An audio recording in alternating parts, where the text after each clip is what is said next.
की डली अलग से स्वयं को प्रकट नहीं करती, उसी तरह से वृत्ति स्वयं को पृथक से प्रकट करती नहीं। तो अनवभासेन, वृत्ति का स्वयं अनवभास है। किसका आभास है? बोले अद्वितीय वस्तु मात्रम अवभासते। तो केवल अद्वितीय वस्तु मात्र का आभास हो रहा है, उसको निर्विकल्प समाधि बोलते हैं। दृष्टांत से भी उसको पुष्ट कर दिया। दृष्टांत के साथ साथ दार्ष्टान्त को घटा भी दिया। पहले परिभाषा की, ज्ञात्री ज्ञानादि लय अपेक्षया, है ना। अद्वितीय वस्तुनि चित्तवृत्ते है अवस्थानम, बस इतनी परिभाषा है। परिभाषा की, फिर दृष्टांत दिया लवण और जल का, उसको घटा दिया दार्ष्टान्त में। अब बोलते हैं ततश्च अस्य सुषुप्ते च अभेद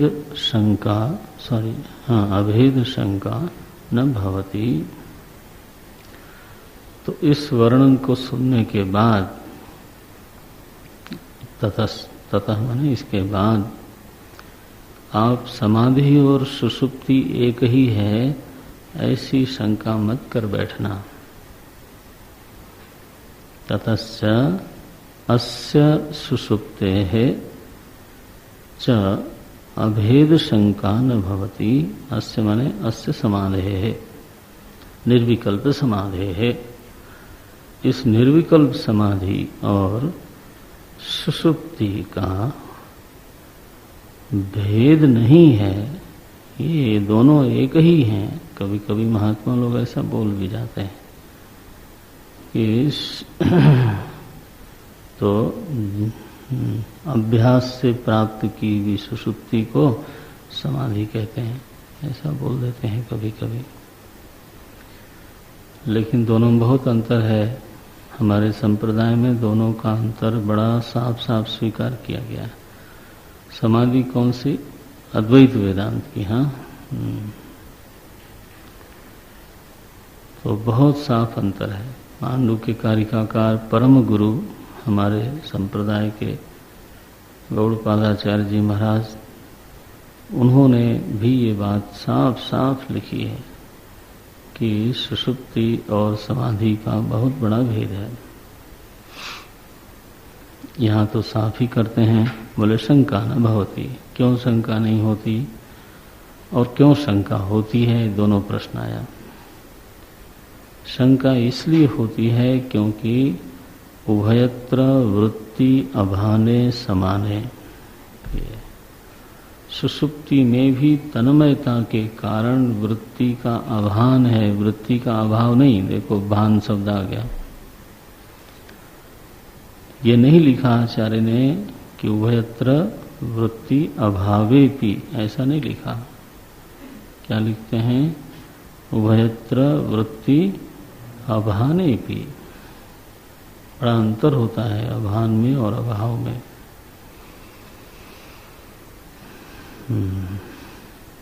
सुषुप्ति में भी वृत्ति का अभान है, लेकिन वृत्ति का अभाव नहीं है। हमारे बड़े आचार्यों ने सुषुप्ति में वृत्ति को स्वीकार किया है। अभाव प्रत्यालंबना वृत्तिर्निद्रा, अभावाकार वृत्ति का विजातीय प्रत्यय रहित सजातीय प्रत्यय प्रवाह सुषुप्ति है। सुषुप्ति की परिभाषा क्या होगी? अभावाकार वृत्ति का विजातीय प्रत्यय रहित सजातीय प्रत्यय प्रवाह सुषुप्ति है। बस सजातीय प्रत्यय प्रवाह, लीयमान वृत्ति और उदीयमान वृत्ति दोनों ही वृत्तियों का विषय अभाव है और इसलिए वृत्ति बदल गई यह बोध होता ही नहीं, तन्मयता आ गई।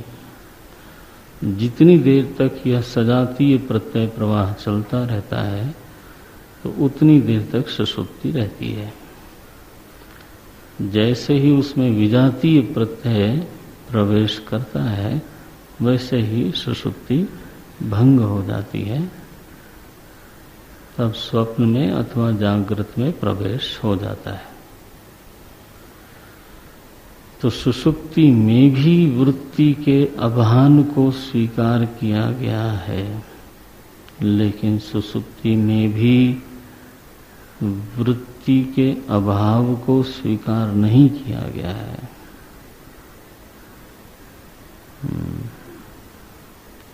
न वृत्ति के अभाव को स्वीकार किया गया है, न वृत्ति वाले के अभाव को स्वीकार किया गया है। वहाँ वृत्ति वाला भी विद्यमान है, भले अभान न हो, विद्यमान है, इसीलिए उठने के बाद वो स्मरण कर सकता है। देख लो, स्मृति संभव नहीं है यदि स्मर्ता वहां पर ज्ञाता बन के उपस्थित न होवे।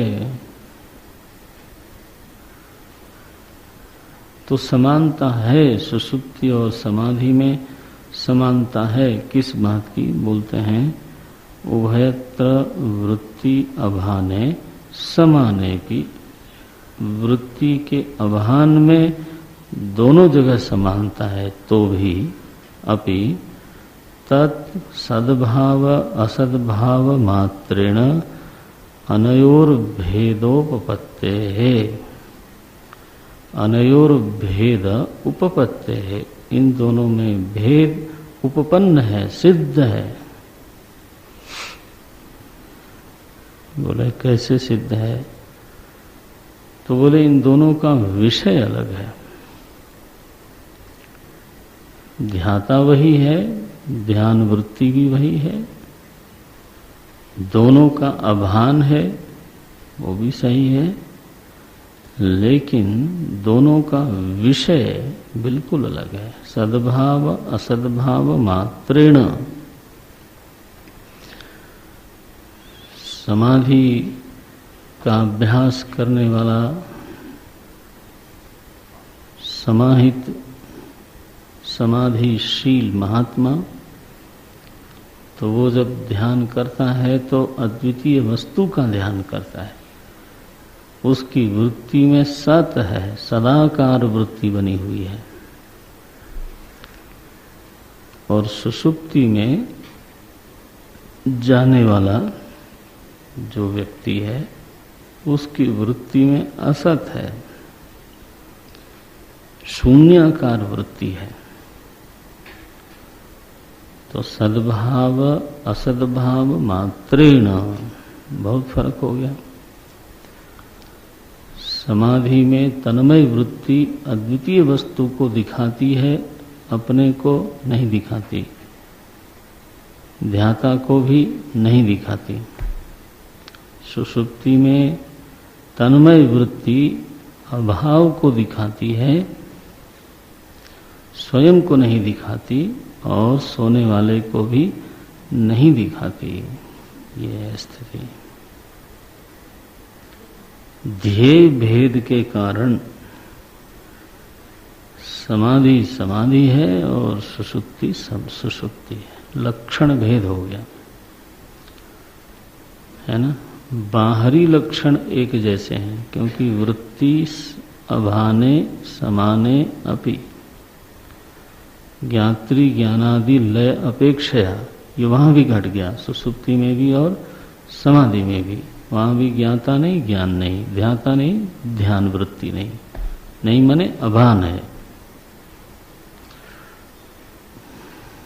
दोनों जगह यह लक्षण समान होने पर भी विलक्षणता क्या है दोनों में? बोले सद्भाव असद्भाव मात्रेण।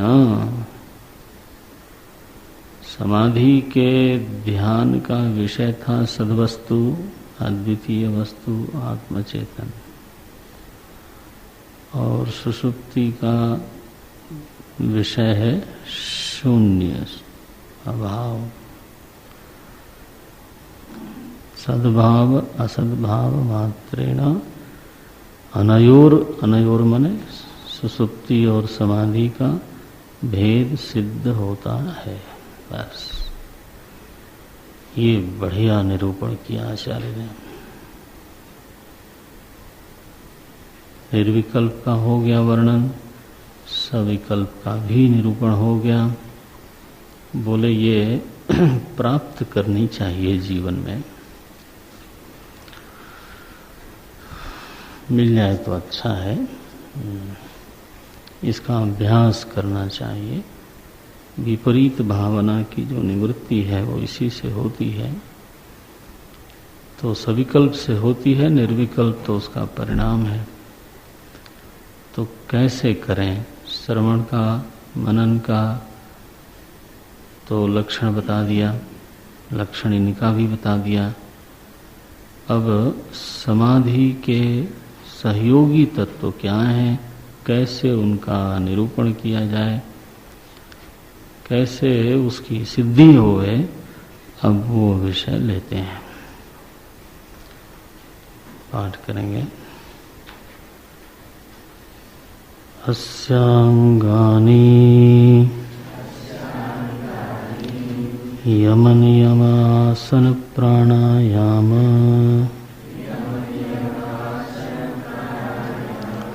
प्रत्याहार धारणा ध्यान समाधयः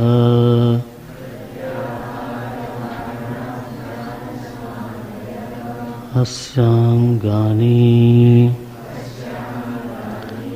यम नियमासन प्राणायाम प्रत्याहार धारणा ध्यान समाधयः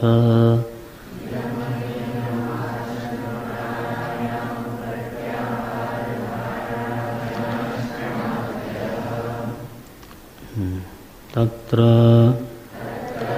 अहिंसा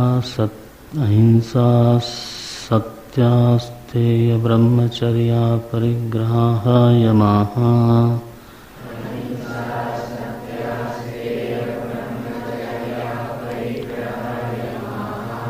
अहिंसा सत्य अस्तेय ब्रह्मचर्य अपरिग्रहाः यमाः शौच संतोष तपः, इसकी आवाज ऊपर गई, तपः स्वाध्यायैश्वर प्रणिधानानि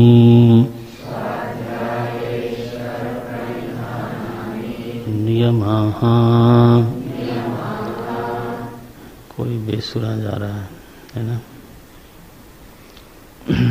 आवाज ऊंची जा रही, सुर मिलाना चाहिए। तो उसका ज्ञान धीरे धीरे होगा, हो जाना चाहिए। अब तो करचरणादि संस्थान विशेष लक्षणानि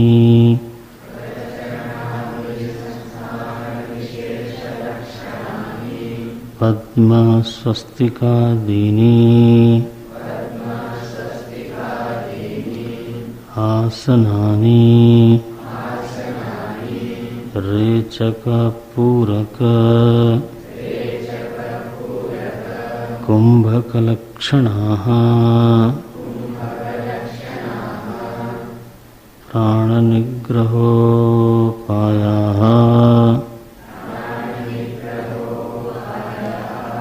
प्राणायामाः। कौन है भाई? कोई तो है। स्व विषयेभ्यः प्रत्याहरणं प्रत्याहारः अद्वितीयवस्तुनि। नहीं, वो नहीं है, कोई और है। वस्तुनि अंतरिंद्रिय धारणम धारणा, ये हो गया था ना। इंद्रियाणाम स्व स्व विषयेभ्यः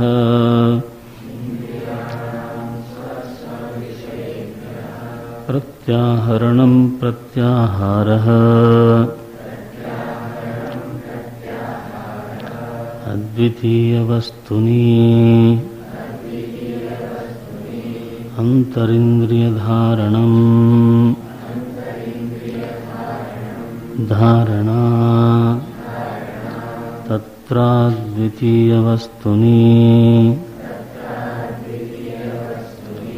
विच्छिद्य विच्छिद्य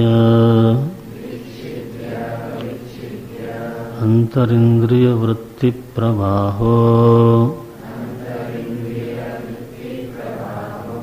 ध्यानम समाधिस्तु उक्तः सविकल्पक एव अस्या अंगानि।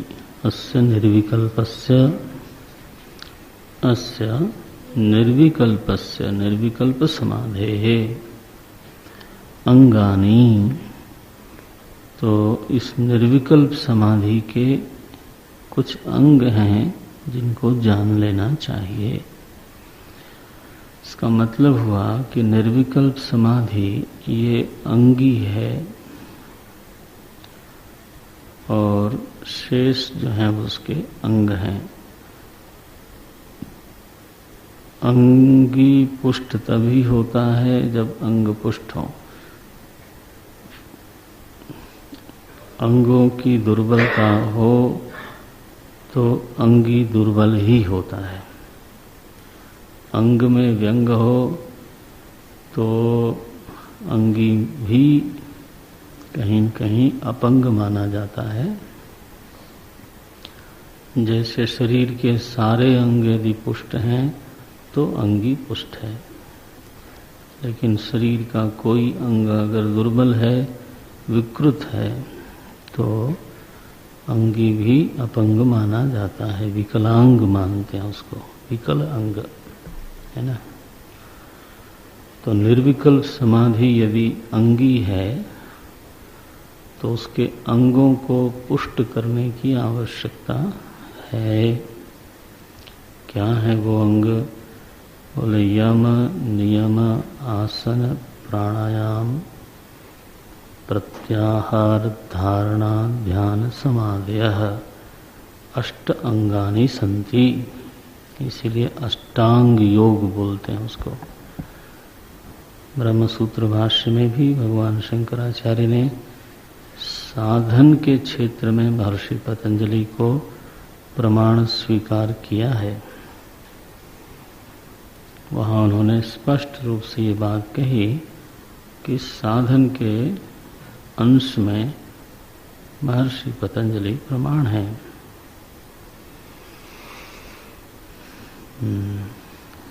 प्रामाणिक विधि है वो। अगर तो समाधि प्राप्त करनी, जीवन में अगर यह लक्ष्य किसी महापुरुष ने बना लिया, श्रवण है, मनन है, तत्पश्चात विपरीत भावना की संपूर्ण निवृत्ति के लिए निधिध्यासन का घोर अभ्यास करना ही चाहिए, करना ही चाहिए। नहीं तो विपरीत भावना तो जाती नहीं।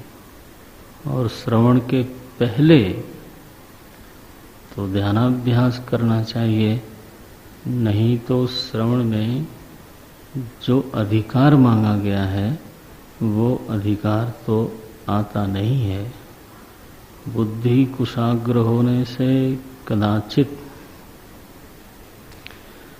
कोई बात समझ में आ जाती है, लेकिन वह हमारे व्यक्तित्व से, हमारे अस्तित्व से एक रूप नहीं हो पाती, एसिमिलेशन नहीं होता। हम उसको बुद्धि के एक कोने में जैसे और विषय पड़े रहते हैं, वैसे यह विषय भी पड़ा रहता है।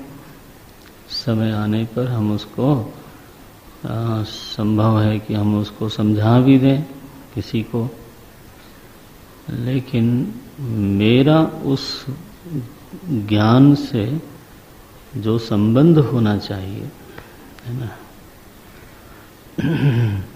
वो नहीं हो पाता।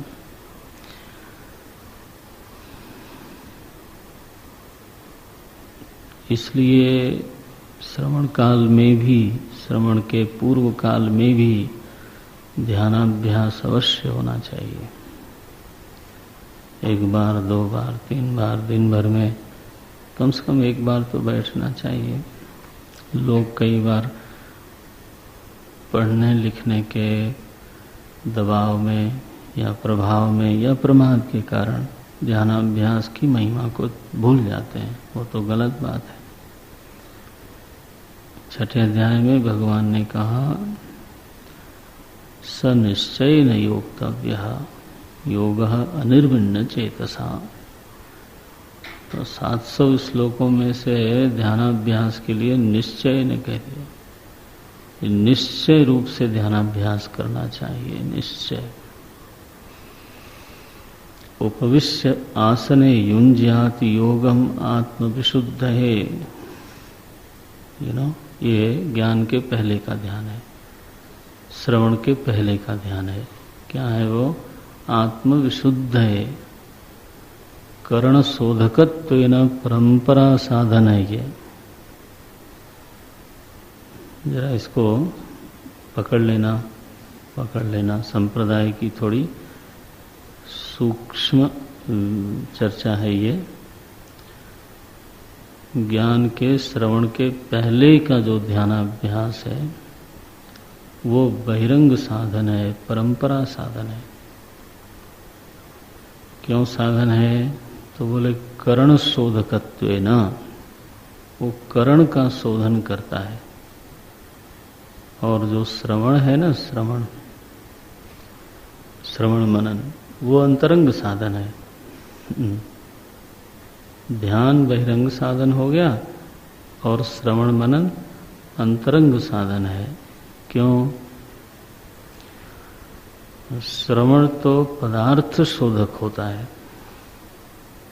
मनन से पदार्थ का शोधन करते हैं, और ध्यान से अभी बता करण शोधक है। आप समझो बंदूक को साफ करना ये एक बात है, और लक्ष्य पर निशाना मारना ये दूसरी बात है। तो बंदूक की नली साफ करना ये बहिरंग हुआ, और निशाना मारना नेचुरली ये अंतरंग हुआ। तो अंतःकरण का शोधन होता है, इसलिए ध्यानाभ्यास बहिरंग साधन है। और उस शोधित अंतःकरण से पदार्थ का शोधन होता है श्रवण में, मनन में। पदार्थ माने तत्वम पदार्थ, तत्वम पदार्थ। तो पदार्थ शोधकत्वेन श्रवणम तु अंतरंग साधना, ये है। तो ये बंदूक की नली साफ न हो, बोलो कि मारने से मतलब है, क्यों साफ किया जाए, वो चलेगी नहीं, फिर क्या करोगे?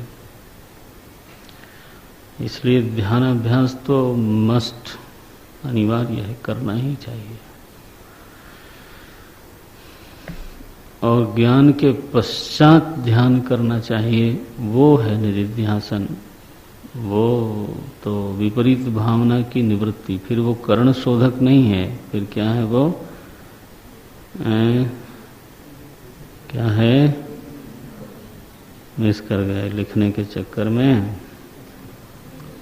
आत्मा वारे लिखितव्यम है ना, आत्मा वारे द्रष्टव्य लिखितव्य पश्चात पठितव्य। श्रोतव्य महापुरुष लोग श्रवण में सहायक होने के लिए लिखना पड़ता है। एनीवे, हम बरगलाएंगे नहीं आपको, अपना दिमाग नहीं इधर उधर जाना है। तो श्रवण मनन के पश्चात जो ध्यानाभ्यास है उसको निधिध्यासन बोलते हैं। श्रीमद् भगवद गीता में दोनों ध्यान की बात कही गई है। श्रेयो ही ज्ञानम अभ्यासात ज्ञानात् ध्यानम विशिष्यते। तो बोले ज्ञान रहित अभ्यास से श्रेष्ठ है ज्ञान। अभ्यास माने ध्यान, अभ्यास माने ध्यान। हाँ, अभ्यास न तो कौन्तेय, हाँ वो है। तो श्रवण रहित ज्ञान रहित अभ्यास से तो बेहतर है ज्ञान की साधना, लेकिन ज्ञान से बेहतर है ध्यान की साधना। ज्ञानात् ध्यानम विशिष्यते। ध्यान माने फिर यहाँ निधिध्यासन। दो ध्यान बताए हैं, बीच में ज्ञान को रखा है। ज्ञान पूर्व ध्यान अभ्यास है, ज्ञान पश्चात ध्यान निधिध्यासन है। दोनों होना चाहिए, कस के होना चाहिए। तो ऐसा जीवन हो जाए मानो लाइफ ऑफ मेडिटेशन। लोग बोलते हैं लाइफ ऑफ एक्शन, कोई बोलता है life of devotion. Man of action है। अच्छा, फिर बोले मैन ऑफ डिवोशन है। यहाँ क्या बोलते हैं, मैन ऑफ मेडिटेशन हो। किसी का ऐसा भी जीवन होता है कि उसका समूचा जीवन ध्यान को समर्पित है। तो जब वो ऐसा एक निश्चित कर लेगा तो अपने सारे जीवन का ताना बाना वो इसी लक्ष्य के अनुसार बुनेगा। ठीक है ना। तब अगर तो लक्ष्य विहीन है जीवन, तब तो बात छोड़ दीजिए, तब तो समझ ही नहीं आएगा कि क्या करना है क्या नहीं करना है। फिर तो जैसा जब जो सामने आता है वैसा हम कर देते हैं और छुट्टी हो गई। This is called life. जो सामने जब जिस दिन आ गया वैसा हमने कर दिया और इसी को जीवन बोलते हैं। कुछ परोपकार का प्रसंग आ गया तो वो भी कर दिया, और कभी झगड़ा का प्रसंग आ गया तो वो भी कर लिया, और सत्कार का समय आया तो वो भी कर लिया, और गाली देने का समय आया तो वो भी कर लिया, और कुछ भोगने की बात आ गई तो वो भी कर लिया, और किसी दिन सत्संग में बैठा दिया गया तो वो भी कर लिया।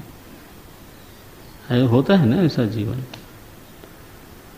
तो ये तो क्या हुआ, प्लेटफॉर्म पे जाते हैं रोज, जो पहली गाड़ी सामने खड़ी मिलती है उसमें बैठ जाते हैं, क्योंकि कहीं जाने का तो पता है नहीं। तो गाड़ी में, वो गाड़ी तो गाड़ी है, वो कहीं तो ले ही जाएगी, तो बैठ गए महाराज। ये जो जीवन है वो भी एक खुदा की कुदरत है, आप समझो। लेकिन भगवान ने बुद्धि दी है मनुष्य को भाई, है ना। अनित्यम असुखम लोकम इमं प्राप्य, वो अगर लक्ष्य बन जाए तो एक लक्ष्य हो कि मुझे यहाँ पहुँचना है, then the life has to be designed as per your गोल।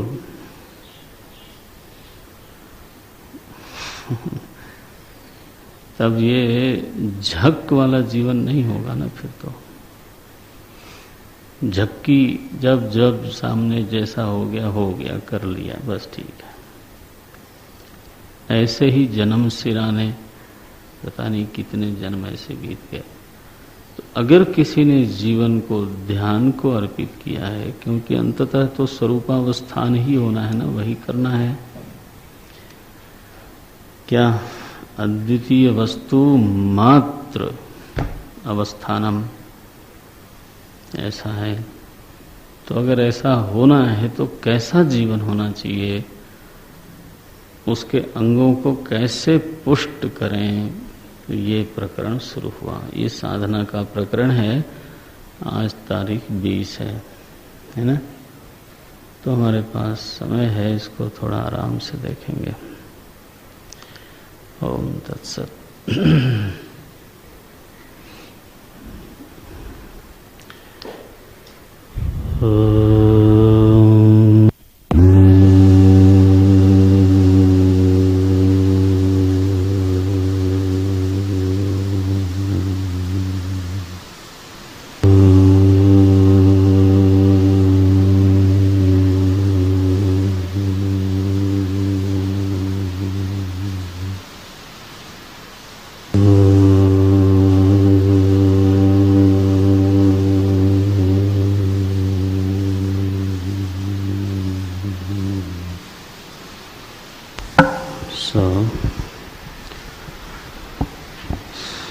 निश्चयेन योक्तव्यः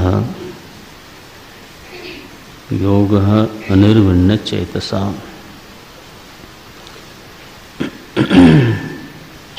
ध्यान का अभ्यास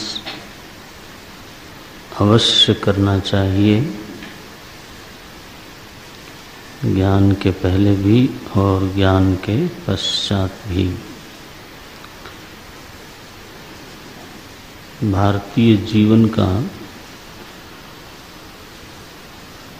ये मुख्य आधार रहा है, बल्कि आप चाहें तो ऐसा कह सकते हैं कि भारतीय जीवन में लोगों ने ध्यान को अपना लक्ष्य बनाया, मुख्य साधन बनाया।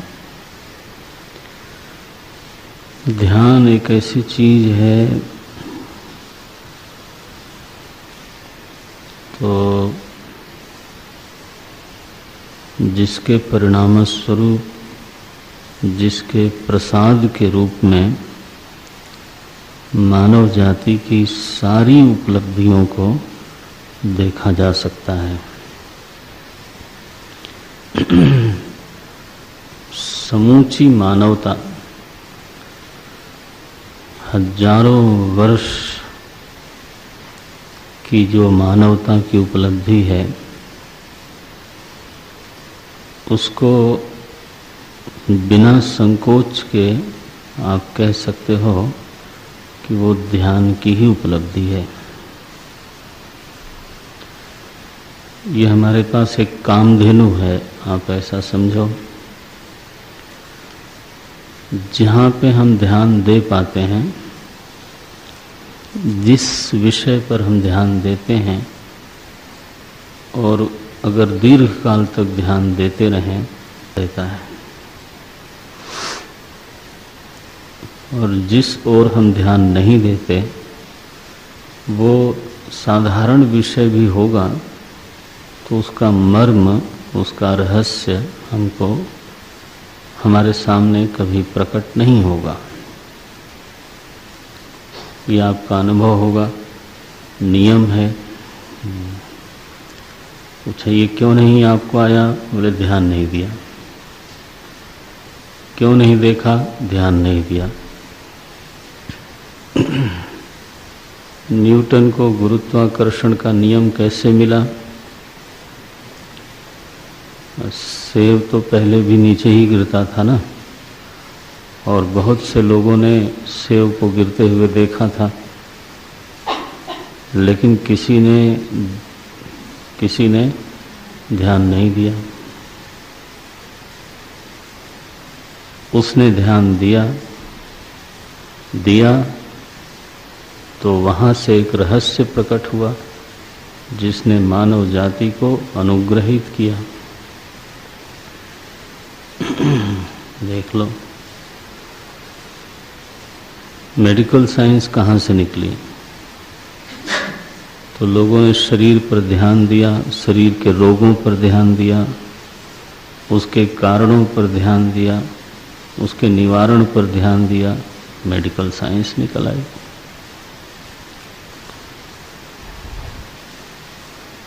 जितना भी ज्ञान विज्ञान मनुष्य के पास है, जितना भी, चाहे वो तो आध्यात्मिक विषय हो या अनाध्यात्मिक विषय हो, सारे ज्ञान विज्ञान का एकमात्र स्रोत है ध्यान। जिस महापुरुष के पास ये संपत्ति है वो स्वयं तो ऊपर उठता ही है, दुनिया को भी कहीं न कहीं वो कुछ दे के जाता है। इसलिए, और यह संपत्ति ऐसी है जो ईश्वर ने सभी को दे रखी है। माने आपके पास है, उनके पास नहीं है, सो बात नहीं है। ध्यान देने की क्षमता नैसर्गिक है, प्रभु प्रदत्त है। ईश्वर ने मानव जाति को ये सामर्थ्य दे करके अनुग्रहित किया है। लेकिन जिस तरह से वाणी को सजाना पड़ता है, शरीर को स्वस्थ रखना पड़ता है ना। शरीर मिल जाना एक बात है, बहुत बड़ी बात है। मनुष्य का शरीर मिलना बहुत बड़ी बात मानी गई है शास्त्रों में। लेकिन उसको ठीक रखने की जिम्मेदारी फिर किसकी है? वो तो आपकी अपनी है। वाणी मिली है, आप बोल सकते हो, वो ठीक है। लेकिन आप मधुर बोलो, सत्य बोलो, हितकारी बोलो, ये जिम्मेदारी हमारी है।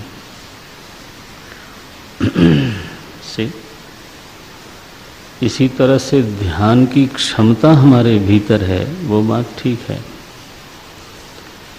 लेकिन हम किस विषय पर ध्यान देना चाहते हैं और कितनी देर ध्यान देना चाहते हैं, ये तय करना हमारी जिम्मेदारी है। ठीक है ना? और न केवल तय करना बल्कि यह विधि जानना चाहिए कि किस प्रकार से मैं अपने ध्यान को अपने चुने हुए विषय में, ध्येय में दीर्घ काल तक टिका सकता हूँ।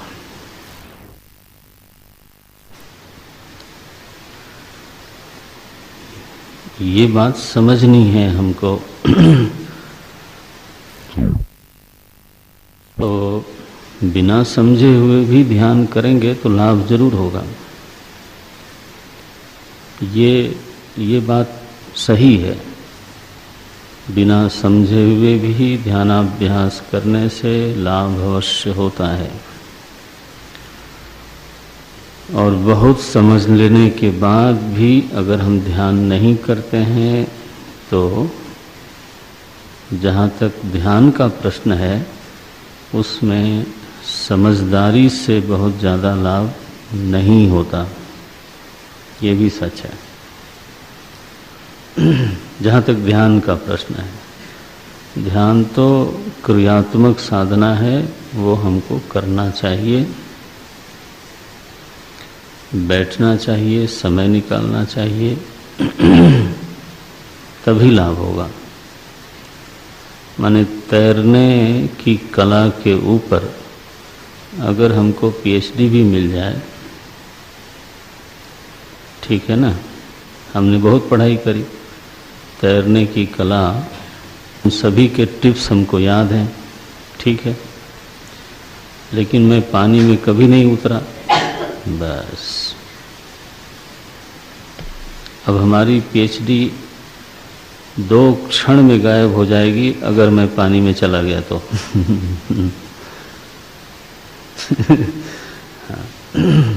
वो किसी काम आने वाली नहीं है, क्योंकि हाँ, तैरने का अभ्यास भी करते हैं और फिर टिप्स भी लेते हैं, तैरने का अभ्यास भी करते हैं और फिर उस कला के बारे में और अधिक से अधिक हम समझते भी हैं, तो फिर कला में प्रवीणता आ जाती है। तैरने को तो गांव के बच्चे भी तैर लेते हैं, ठीक है ना, लेकिन उनकी सीमाएं वहीं की वहीं रह जाती हैं। लेकिन जो असली कलाकार हैं तो उनके ऊपर कोच होता है, उनको एजुकेट किया जाता है कि कैसे तैरना। और तैरना तो 1 घंटे आधे घंटे होगा, लेकिन उसकी तैयारी कैसे करना, आहार कैसा, विहार कैसा, शरीर कैसा रखना है ना, सांस कैसे संभालनी है। तैरना पानी में जाके तो तैरना तो ठीक है, लेकिन उसकी तैयारी तो पूरे जीवन की तैयारी है। जो लोग ओलंपिक में भाग लेते हैं या नेशनल गेम्स में भाग लेते हैं या स्टेट लेवल पे भाग लेते हैं, वो तो वैसे नहीं होते कि बस गए और हाथ पांव मारने लगे। वो तो गंगा किनारे तो कोई भी तैरता है, उनको भी सिखाया जाता है। देखो, तो दोनों की आवश्यकता होती है। अगर हम केवल सीखते हैं कागज पर और अभ्यास नहीं करते, उसका कोई लाभ नहीं होता।